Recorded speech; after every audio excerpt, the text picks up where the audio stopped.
అసలు లోకాలకన్నిటికీ ఉపద్రవాలు రావడానికి కారణం అంతా ఎక్కడుందంటే అర్థం పర్థం లేకుండా టీవీ సీరియళ్లలో వేళాపాళా లేకుండా దీపాలు పెట్టే వేళ లేదు, ప్రదోష వేళ లేదు. సాయంకాలం అయ్యేటప్పటికీ పెద్ద రచయితలమని చెప్పి వీళ్ళు బయలుదేరి అక్కర్లేని మాటలు చెప్పించడం, మంగళసూత్రాల మీద చేతులేయించడం, కోట్ల మంది దాన్ని చూడడం. ఏది మంగళప్రదమైందో, దేన్ని మంగళప్రదంగా చూపించాలో దాని విషయంలో పరాకు జాగరూకత అవసరం. అటువంటి మంగళసూత్రాన్ని పట్టుకుంటే తల్లి అంగీకరించదు.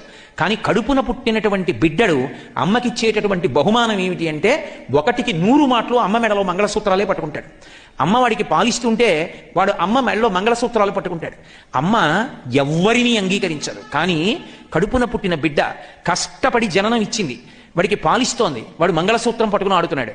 అయినా వాడి వేలు కూడా చెనకదు. పూల పొట్లం విప్పినట్టు జాగ్రత్తగా వేళ్లు విప్పి ఆ చేతిని ముద్దు పెట్టుకుని మంగళసూత్రాలు వాడికి దొరకకుండా లోపలికి వేసేసుకుంటుంది తప్ప తన మంగళసూత్రం పట్టుకున్నాడని పిల్లాన్ని చెనకుతుందా? చెనకదు.